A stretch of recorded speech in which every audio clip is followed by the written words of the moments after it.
Alright. What was I doing? I was here. Oh, the flashlight.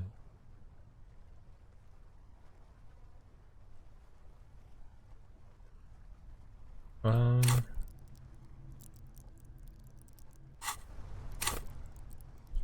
My headphones volume was super high. um...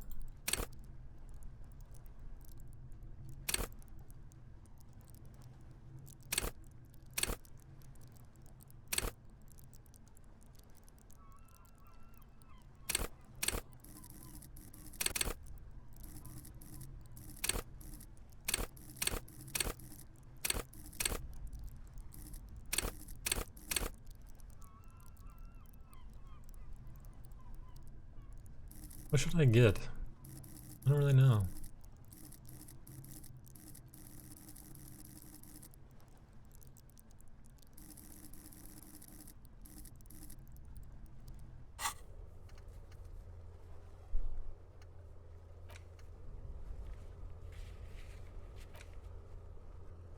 Hey, ask Kuno about the empty trap.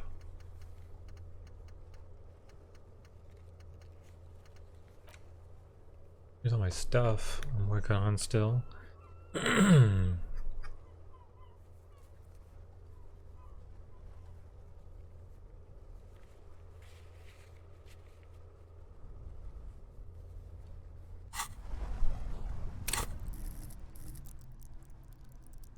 get some, maybe some. More visual calculus. Sure.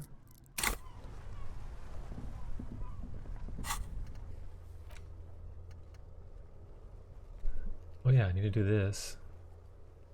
Old fish market, 2200.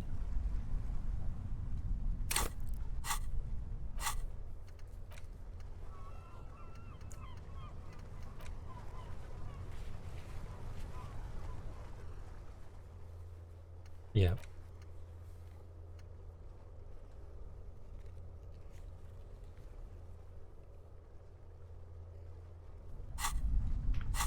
Everything in rags. I can't do that here. I'm gonna run back. Can I go the other way now? No.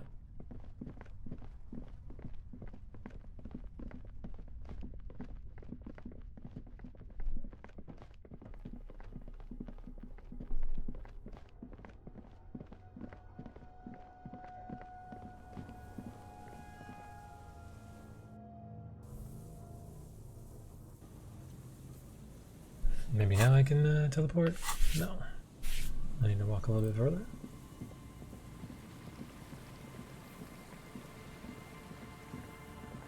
Oh, the guy and his kid are gone finally. I also can't even interact with this thing anymore.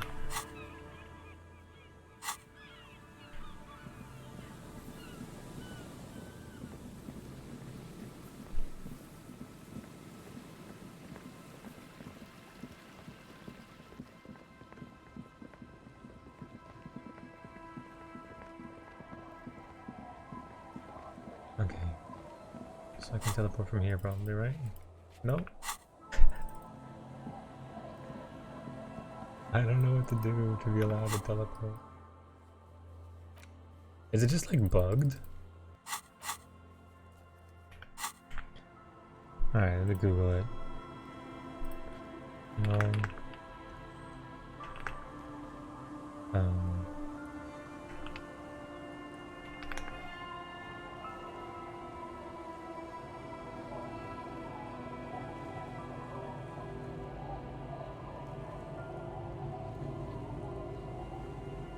You can only do it in certain areas.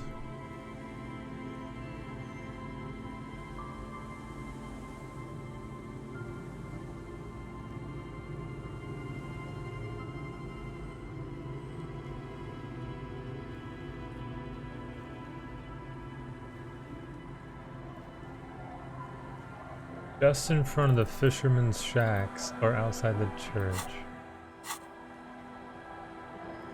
Okay. Was it like this way?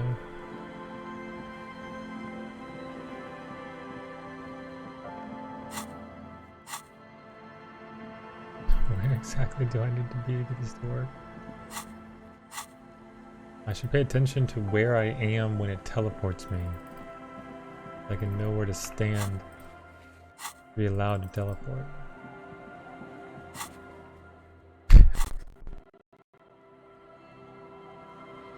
God.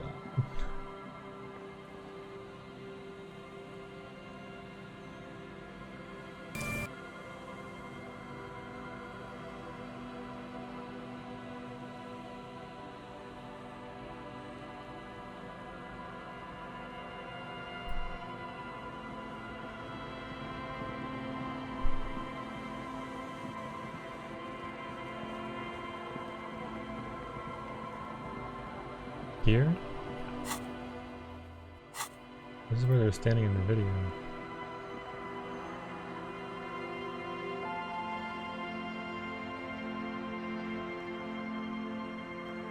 It'll be underneath the text. And they're moving here in the video.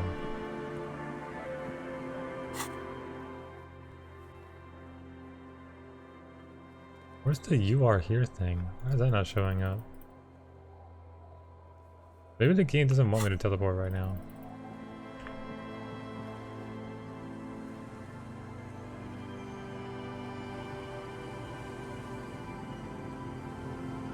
That's gotta be it. Love my flashlight out. Alright, you're just gonna run.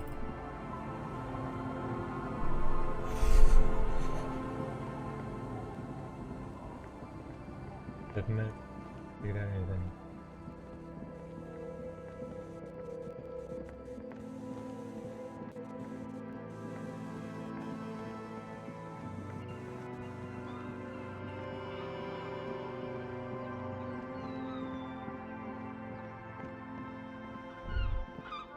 Stop. Now. It is time. For what? Crisis. Death. You can feel it in your blue soul. What am I supposed to do? Arm yourself with anything you can, unless you have nothing.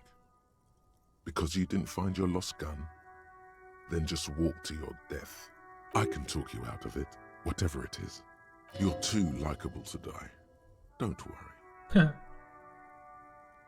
not sure I feel ready for what lies ahead. Then you'd better get ready. Whatever happens, I've got your back. He has a gun. He's a pinball champ. He's got good eye-hand coordination. I'm all out of shits to give, loincloth. Welcome to the fucking reckoning. Put your damn gun down. People are gonna get hurt. We need to talk this through. All right? Shut up. You're not gonna talk yourself out of this, loincloth shit fuck. This is the scab leader. His chest rises and falls under the ceramic breastplate. His fingers reach for the butt of his sidearm. Tim, what's going on here? Shh. This is a misunderstanding. Nothing irreversible has happened yet. You can just return to your unit and forget all about this. The Kypt is merciful, willing to spare us if we just forget about our murdered and humiliated commander. I think we should just kill everyone, Corty. Nothing irreversible? Somebody's dead, so there's that. You are all drunk. Come to your senses. You won't gun down 7 people in the middle of the street. This isn't a frontier town or a jungle outpost. Easy, Lizzie. Let me handle it. I know guys like this. I'm sure we can come to a peaceful agreement. Ain't that right, fellas? He is facing overwhelmingly superior firepower, and he knows it. Peaceful.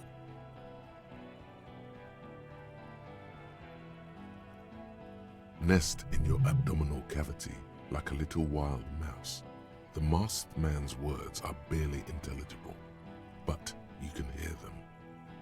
Oh, that guy. I was like, where's the masked person? Fuck, there's the third one. How did we miss something like this? This third one, he is the most dangerous of them all, heavily armed. Stop, this is the police. Get between them. That's a terrible idea. What do we do? My plan is not to get killed, but we have to intervene. We're out of time. This is the final showdown. The Mercenary Tribunal. The big one is the damn scab leader. If this turns into a firefight, we should take him out first. A sound strategy. He's the leader. Alright, stop this, the police. Get lost, comedian. You cops had your chance. Now it's fucking time for some justice. He licks his lips, waving his gun at the crowd. Losing his balance for a moment, he staggers backward. Pig, fuck!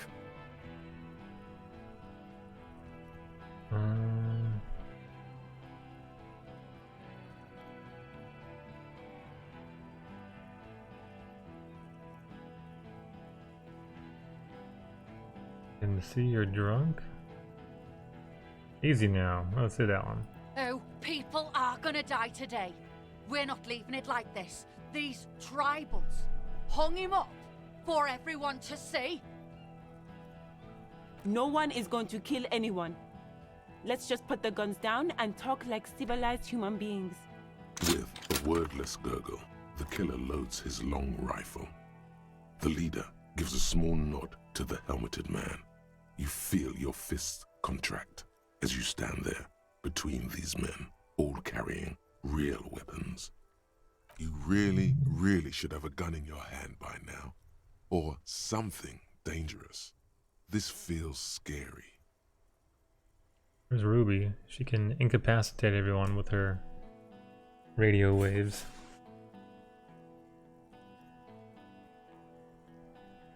No, it's okay. Soften him up and trust the others to attack if it comes to that. Make him talk. Present an argument. I'm barely keeping you together here. This is it. If you talk to him, he will rattle you, not the other way around.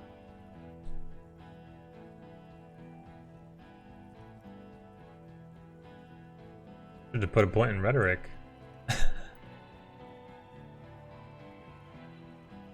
Actually, I think I've already maxed out on rhetoric, wouldn't I? Yeah. What was the other option? Suggestion. I don't think I'm locked out on suggestion. Where's suggestion? Oh, there it is. We're gonna do this think of an argument. International something. International law. What is this game?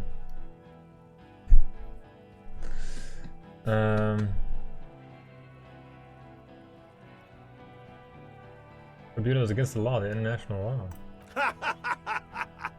Look around, you livestock.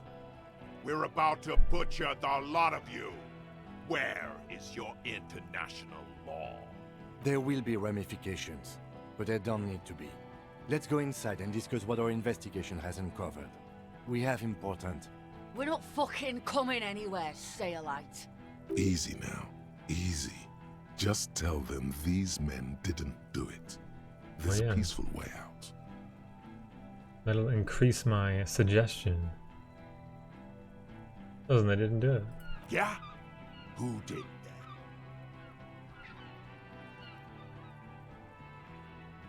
There was someone else, someone who's not here right now.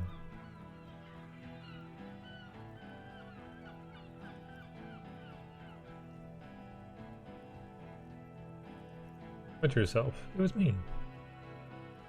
I don't know. This is not good. How fucking convenient. His fingers are twitching. That's a draw reflex. He's about to draw.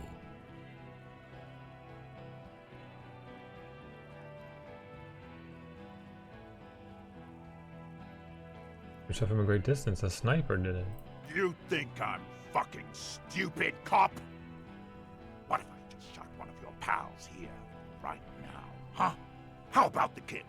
Tell me, it's a magic fucking sniper one more time. Listen, please. This cop and this drumhead court marshal won't decide who... I think, why doesn't he believe me? The Hardy Boys confessed to hanging him, all together. Titus said, we took him out back and hanged him. He said it loud, in a public place. Wait, they didn't confess? You're lying. A Kiel Model 40 revolver, Oops. 8 rounds in the barrel. The gun slowly sways in his hand from the inebriation. He wasn't hanged. He was shot by someone in Martinez. They're helping us find the shooter. The hanging was only a cover-up. Fucking liars. Oh shit. The shot rings in your ears, a low, tinny ring. Then the Hardy Boys yell something. The young woman stands and looks behind her. The shot has flown over her head, crashing a small pane of the glass window behind her. I missed. Not true. He purposefully over-aimed and shot the window. You had him second-guessing himself, only for a second. Do not assume he will miss the next time. Oh damn. I know what I heard, Corty. They said they killed him. They said it was a good way to end a Sunday night. That doesn't sound good. You need to change the topic now, or there will be another shot.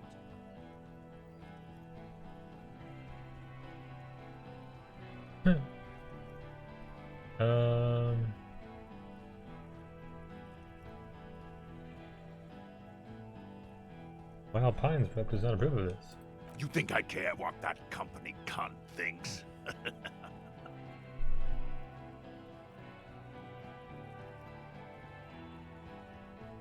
Wild Pine's not going to forgive you for massacring a bunch of innocent people. The man stares at you On innocent with people? bloodshot eyes, a bull ready to Typo. charge. He's not listening, but looking for an opening. There was a patch for Disco Elysium. Small patch from June 30th. See what the patch knows. Black screen issues, dyslexia-friendly font option. Oh, I actually heard about that. Now is not a good time to strike. He's looking right at your hands. Do something else. Get him distracted.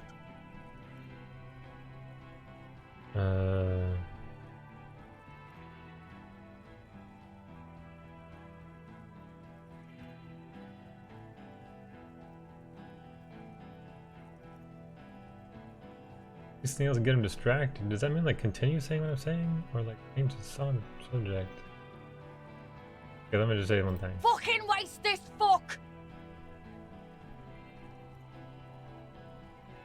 Where's Clay? She can... Who the fuck is that? Glacia, the woman upstairs, where is she? She left! Guards! Unarmed, hunched, but keeping it together. I mean, she left. She left! Her room's cleaned out! Right before these assholes showed up! We should have arrested her.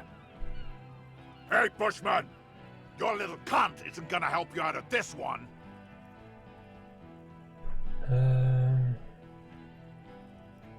Y'all drunk? Look at yourselves.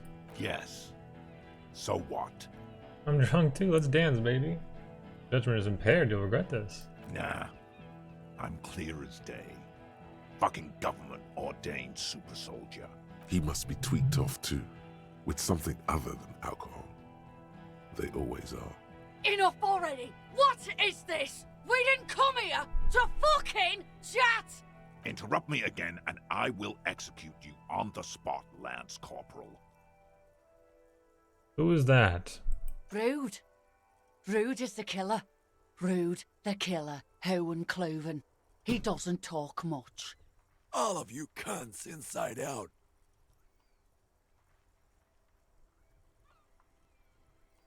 The killer? The gunner. The raddest. The killer. What do you think he does? There, on the rim of Owen Cloven's helmet, you count little stick figures. 19, 20, 21. Count the figures. About 50 little stick figures, all of them black, plus 2 little white ones in the end. These men served in Seminine, the native islanders. The 2 little white figures in the end are from when they moved to Revachol. They're recent.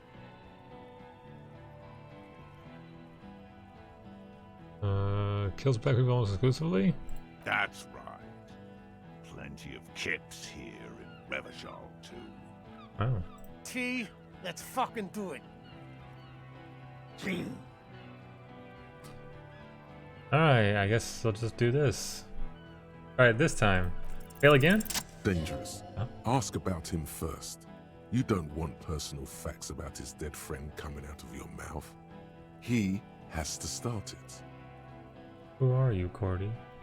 Sergeant Major Raoul Cortiner, reporting in to burn this fucking mud hut to the ground. As he moves, the interlocking pieces of his armor click softly. Click, click, click. The realization comes to you like a picture puzzle coming together. His name is Raoul Cortiner. The dead man's name is Elise Cortiner. He's brothers with the deceased. For killing, maiming, and humiliating our commanding officer, you're all sentenced to death by lead.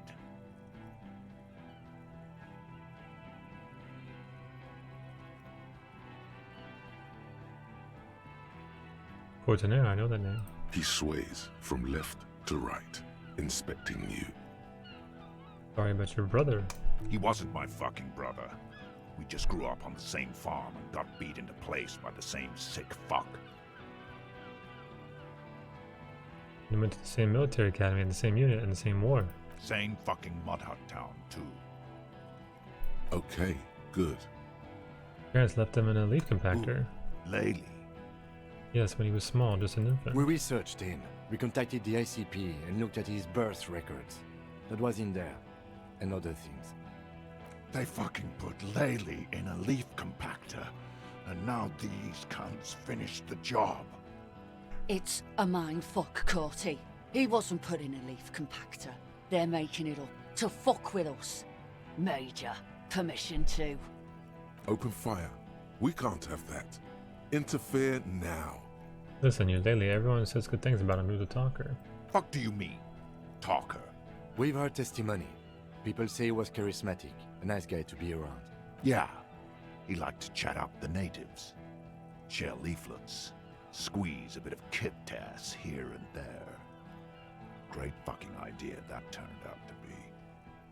If Laylee was here, he would spare the lot of you. Maybe shoot one for show.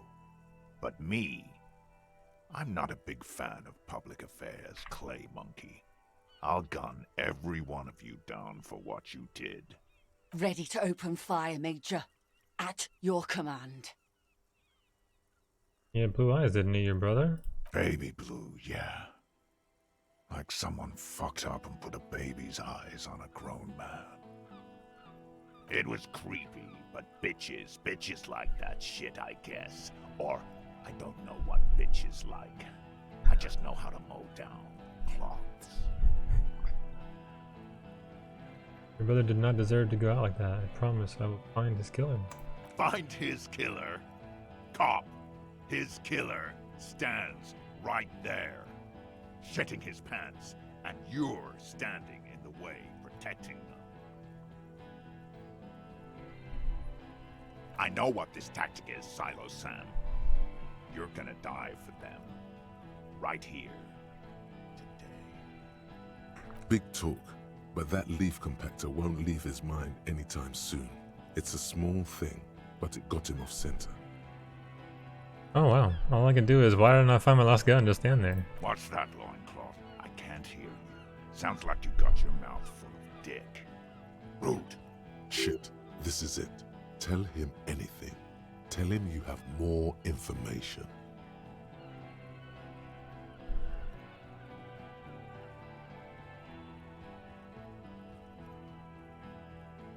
Tell me you never find out who killed your colonel. I've been withholding information. Rude. Kill him. Oh no. The porcelain man raises his rifle and takes aim at you. His hands are steady, and the long barrel of the rifle sways slowly. Am I dead? An Easter AR-FA-7, built for taking out light armored vehicles. It will devastate you. This guy's gun out. Dodge the shot. I got this, right? You leap left. A swarm of angry lead passes mere millimeters from your side, tearing fabric off your coat. Feels like the lightest of tucks. Stop shooting at me. The man tilts his head, trying to see through the clearing smoke for the next shot. Watch out. To your left, DePaul is about to take a shot too, at Kim. God, please.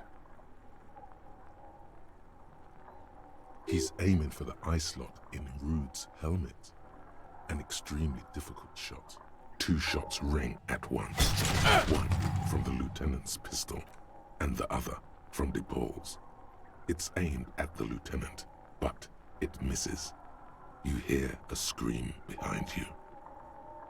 Behind me? Glenn, dying in a puddle of blood behind you. His mangled torso has 2 gunshot wounds. Blood gushes out of them like red geysers.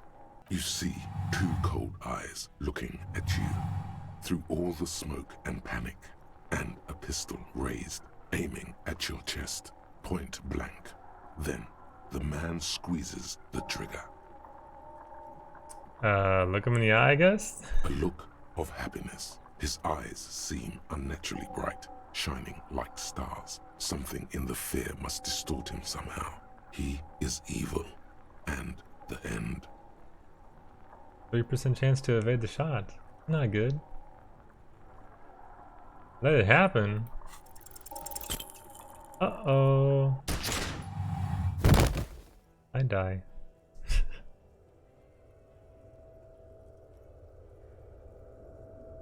You can't. There is no time. Something inside your pelvis explodes. Your entire lower body is on fire, and your legs can't support you. You fall down like a rag doll. The pain is too immense to scream. It pushes the air out of your lungs. Everything goes dark. A distant blur as you recede into it. Touch your lower body. Feels slick and warm with blood. The pain is too strong to know what has happened there. Even clutching to your consciousness takes everything you got. Parts of me are missing. Most of what's down there. Oh god. It's all gone. Open your eyes now. You have to see what's happening. But open your eyes. Nothing. A persisting darkness. Dancing lights of pain. Distant shadows cast by them. Like a hellish play. You're bleeding out.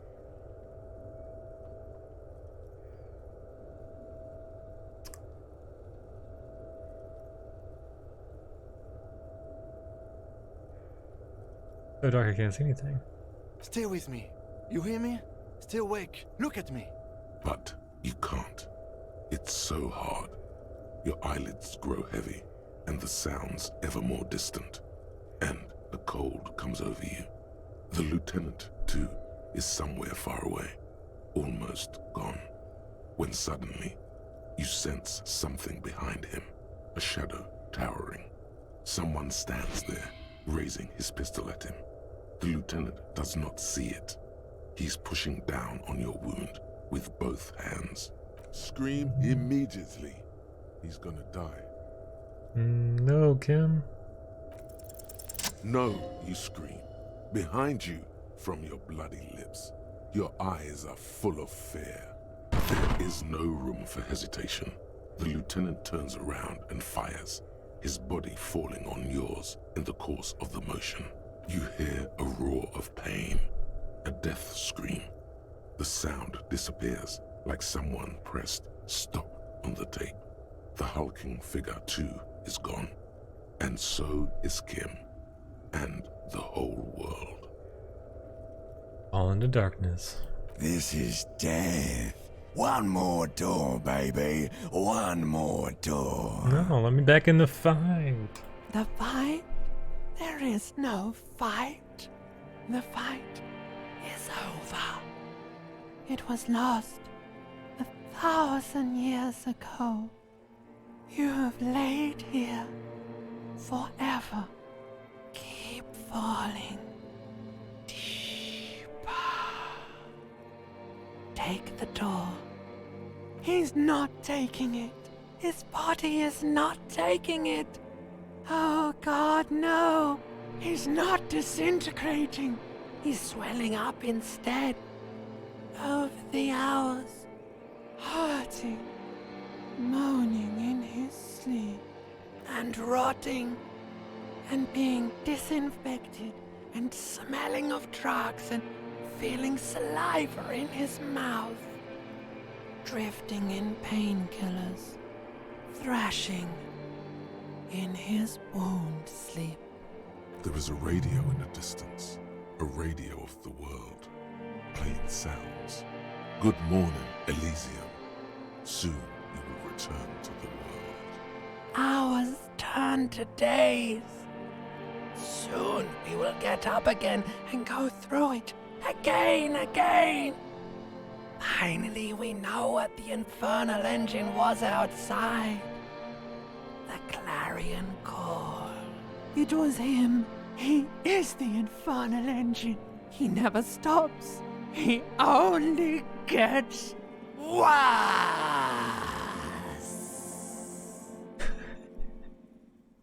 We're done? Maybe.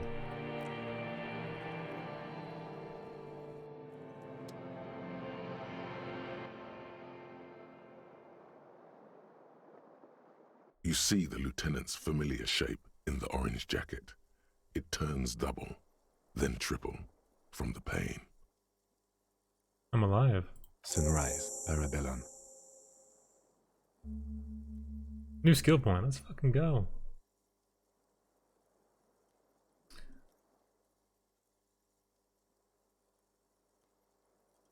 What happened? What happened?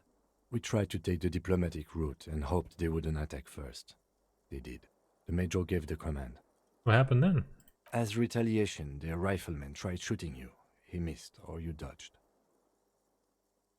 I dodged. It's for the record. Then I shot and wounded him, while Glenn took a bullet in the spine. It was meant for me. Glenn did not survive. Titus, Fat Angus, and Theo charged. Angus and Theo died before they made it to intensive care. Titus died in a hospital. Yesterday. Alain and the young musician, I forget his name, they are all that's left. Titus is dead? Yes. You were bleeding out by then. You warned me. I was able to disarm Cortana before he got the jump on me. Thank you, although... I was not able to kill him, as I should have. Crenel took him. A stray bullet killed the Pole, though. And that's what happened.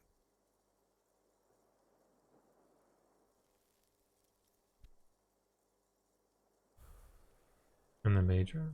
He's in a private hospital across the river. Crenel claimed him from the local butcher shop where Titus died. Turns out he's insured. We won't get to him anymore. The good news is he's not coming here either. I did some damage. This is dead? Yes. I thought you only smoked one a day. This is the one. How many casualties on the Union side total? 5. Glenn, Theo, Shanky, Angus. The fat one. He took a lot of bullets. And Titus.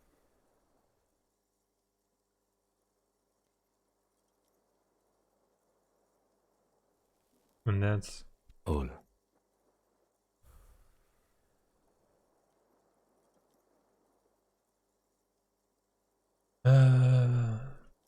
Total shit show, Kim. Yes, officer. 7 people are dead. 7? It's not a success.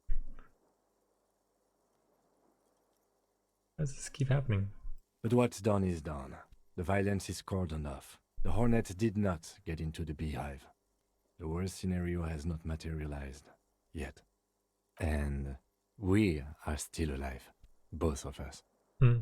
He did not expect you both to survive once you stepped between those two armies. How bad am I hurt? Reasonably bad. You were shot in the left quadriceps. That's your thigh. The outer side, thankfully, no major arteries were nicked. The bullet was removed and a bacterial infection treated with mercurochrome. Can I walk? We will see. You won't be able to dance much, that's for sure. You should be able to live with limping around, though. Is anyone... Are you hurt? Not very. I have a concussion from the major beating me with the butt of his gun. I tried to not move too much.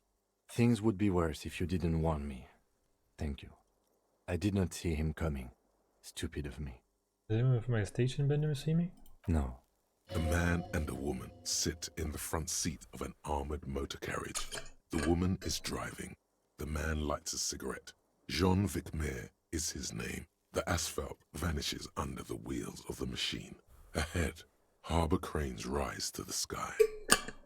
Back to that shithole, he says. Isn't that strange? I called your station after the fight. The injury was logged in. They told me they've sent officers to join you on the site. You haven't seen any, have you? I'm sure they're worried about you. That means he hasn't seen them around while you were out.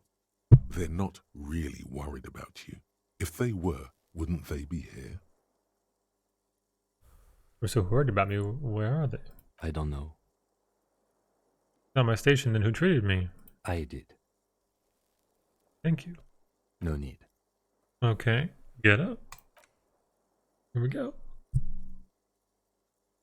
You don't even have to heal. Easy now. Your balance is way off. You feel like you're about to fall over on that thing. How are you? My disco days are done. I'm very bad, Kim. Things are very bad. The lieutenant doesn't reply. Just looks at you, teetering on your feet. The room, it's clean. Mr. Gart cleaned it. It took him an entire day. How long have I been out? 2 days, in and out. You've been up enough to take Dramamine and curse. And drink water. Ouch. It's not ouch time yet. You just got the Dramamine pill an hour ago. Wait until it wears off. Dramamine. Then it's not that bad. Neither surgical nor organ damage bad, but still under the counter bad. The piss jacket, Kim, you took it off? Yes. The joke wasn't funny anymore. I took it off. The close proximity of death must have made the lieutenant contemplate his life choices. He's done with the jacket. What'd you say, sunrise? Sunrise parabellum. Sunrise, prepare for war. It's an old revolutionary saying. Is it war today? The gates of the harbor are boarded up. The streets are a little more empty. Apocalyptic violence is yet to erupt, I am relieved to say. I think we may have held it off, for now. Barely. Good. Yes, we have also completely failed. But that's okay. What happens now, Kim? I honestly don't know. I don't know either. We can't talk to Everard. The harbor is in lockdown. Everyone in there is outside our grasp now. And Joyce has left too. Joyce is gone? Yes, she left yesterday morning. To meet the board of Wild Pines, or that is what I've heard. There's a pin somewhere in the machine that keeps Connell from sending in a death squad. Maybe it's her. Maybe she kept her hand. Either way, Ruby's gone, and Classio too. We really should have arrested her, you know? Who did it then, Kim? Who killed the hangman? I don't know. I think the theory you presented, it's someone else, outside our circle of suspects, was right. It better be. Everyone within the circle is either dead or gone. Honestly, I think our investigation has not produced a single credible suspect.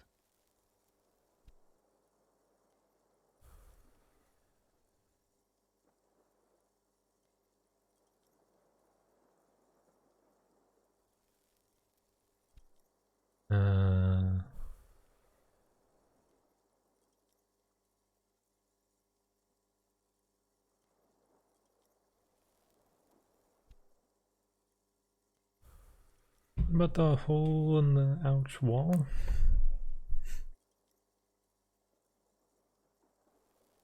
This is because I'm La Puta Madre's peon, isn't it? I don't know. I don't know. The Maybells, Kim, the flowers. What do I say here? Or how the hole in the wall, let's say that. I don't know. I don't know. That's been there for years. The Maybells, Kim. What? You get out and show the dried flower. This one, remember? Every piece of garbage in the city is not connected to the case. You don't have to keep everything. He's wrong. No, Kim, every piece of garbage in the city is connected to the case. Okay. Clearly not meaning it. It's because I'm the Puta Madre's peon, isn't it? Don't be narcissistic.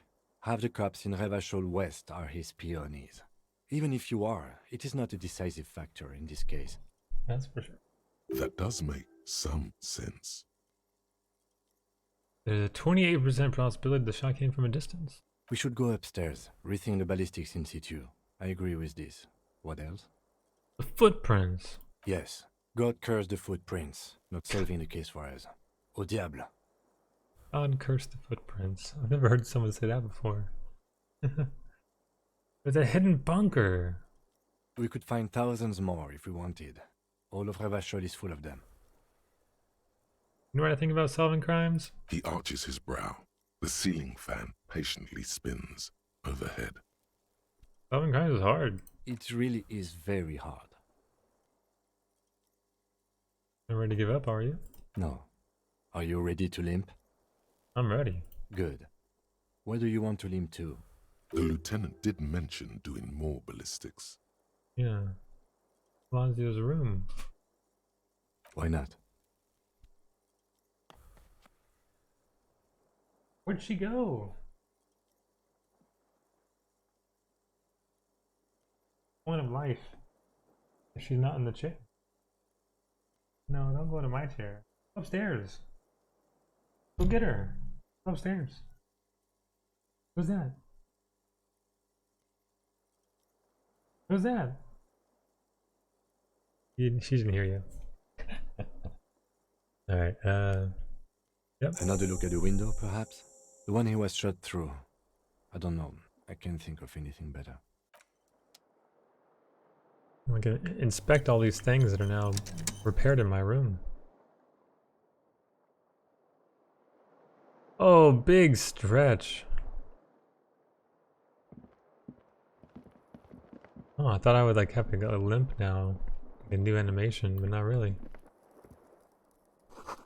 The stereo player has been reunited with its right speaker. You see gleaming white enamel panel. Look, the door is open. You can walk right into Kim's room. Kim's room?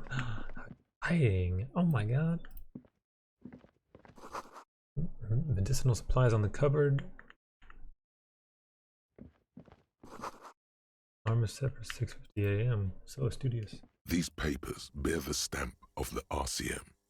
They appear to be fragments of the lieutenant's paperwork, half finished.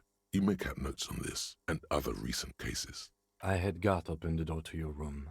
You were running a low bacterial fever the first night.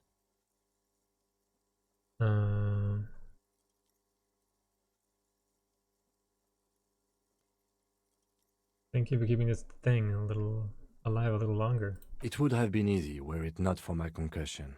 We both got lucky, considering the odds we faced. Let's go? Let's go. His room did not have much going on. What about this? Newly replaced glass, shining in the morning light. They did it. My room's so pretty now. What about the fan? The fan stands still.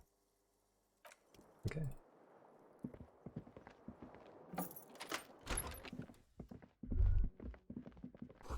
Ouch, that leg hurts. Maybe if you don't run, it'll be okay. So should I walk?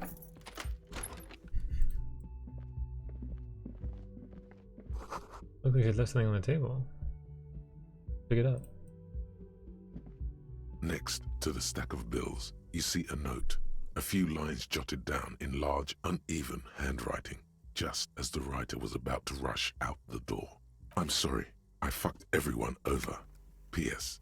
I didn't kill him. P.P.S. Gift upstairs. A gift. Lieutenant turns to the staircase suspiciously, looking for any signs of another presence in the shop. What could this gift be? I am not drawing my gun. Yet. But I don't like gifts. He says he's not, but his hand moves instinctively toward his holster as he studies the note. Seems she left in a hurry. It's hardly surprising.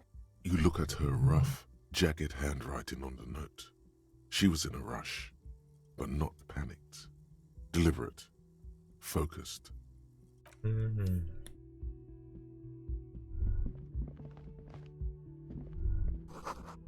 It's been around 4 months of payments for this room. We steal some of her shit. I can survive. The medicine cabinet is empty. Oh no. Not even a toothbrush. Pity.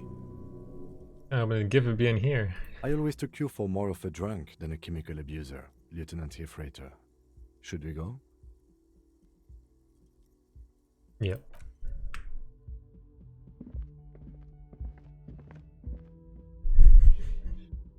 I always took you as more of a drunk. A red thread made of nylon. It leads out of the room and onto the roof. You see the same two neon-lit shapes, a man and a woman, only now a red thread bisects the room, pointing from the antenna outside to the cupboard on the wall. This is ballistics. She's left a trajectory for us. A ray of backward motion explodes from his mouth to the roof outside, A prime, to then widen into a radius of locations in Martinez, B prime, B double prime, and B triple prime. Where does the thread lead? It suggests the bullet came from the extreme upper quadrant of possible angles, from a point beyond the roof, B triple prime, the island in the bay. Does she know how to do this? She was there that night. She would have known precisely where the bullet hole was in the glass. She had a long time to think about it after, standing on that roof, staring at the glass. It also looks like there may be more to her skill set than we know. The question is, should we trust her? I don't know. Indeed, neither do I. She's trying to tell us the shock. Unless she thinks the perpetrator was standing on the ring antenna. That is where the thread seems to point.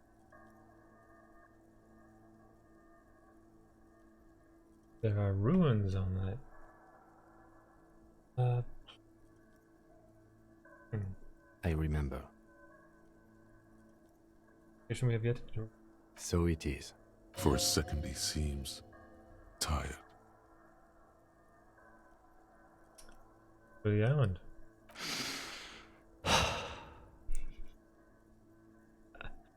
The lead is flimsy. You might as well go around Martinez looking under every rock and talking to every person. But what else is there? There, across the grey water, amidst crumbling concrete, a birch tree, and the half-sunken ruins of a flak tower. Remember an anti-aircraft gun or the ruins of one on the island from the coin-operated viewer. Could be the makings of a sniper's nest. Why not? Military fortifications are made for that kind of thing. What else is there? Not a lot, no. Then let's go to the fucking island. Okay, let's go to the fucking island. How do we get there? Joyce Messier had a sloop, but she's gone. Yeah, the inn. Ah, yes, of course. The village. Let's go. Blank leave. Anything outside?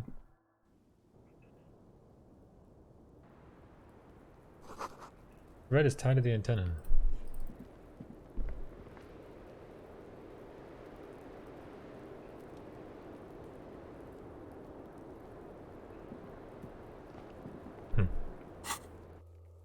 Travel. That's why I was disabled earlier, because they wanted me to run in and that from the correct angle. Hi. Officer, what happened? You're limping. Why are you limping? You look terrible. She sounds almost disappointed with you, reprimanding you for falling and hurting your knee. I'm angry, why? Look at you, you can barely walk. I got in the foot. I wasn't in the foot. Some people hurt me. Is this from the shooting in town? We heard gunshots. Not that we don't hear gunshots all the time, but they were closer than usual. There was an exchange of fire on Rue de Saint-Guylaine. It's nothing to be worried about, madame. You didn't only get shot. I dodged the second shot. I have a question for you. Of course. Can I help you with something? On a date? No. We need to that island. That won't be a problem. It's wind still and the tar just dried. We've got 2 days of relative sunshine ahead.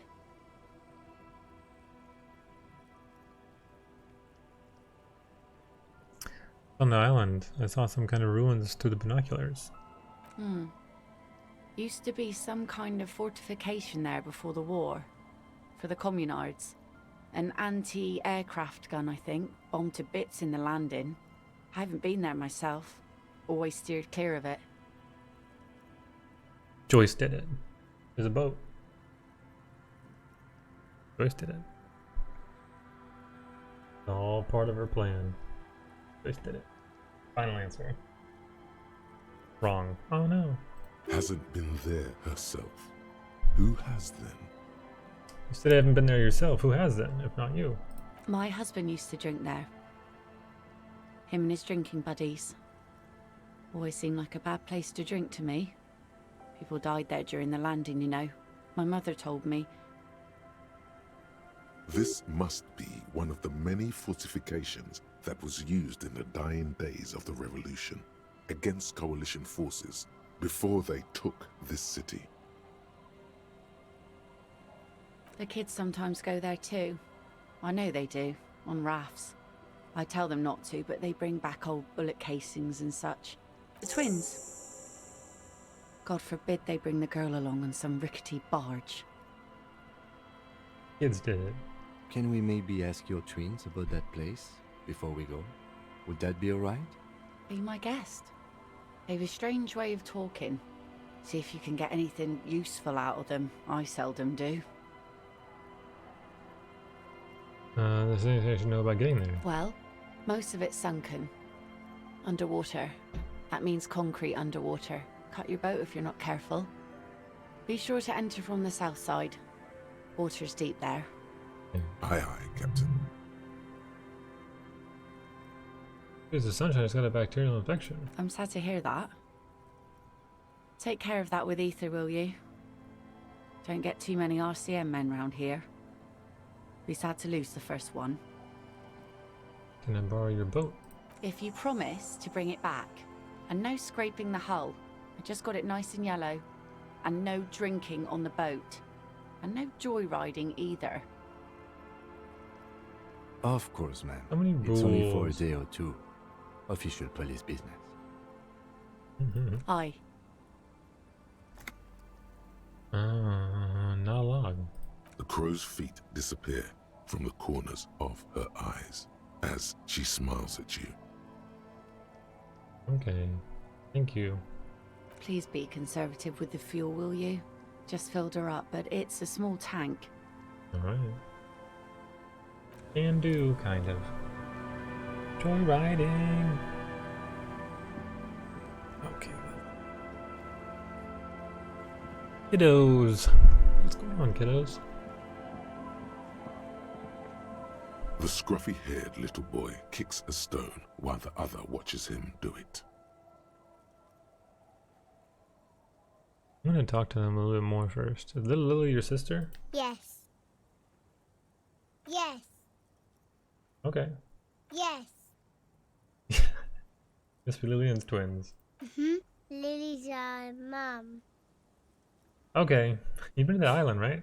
On that island? Yes, that island. I need to know what's there. That's, nothing. It's just a seafort and some plants.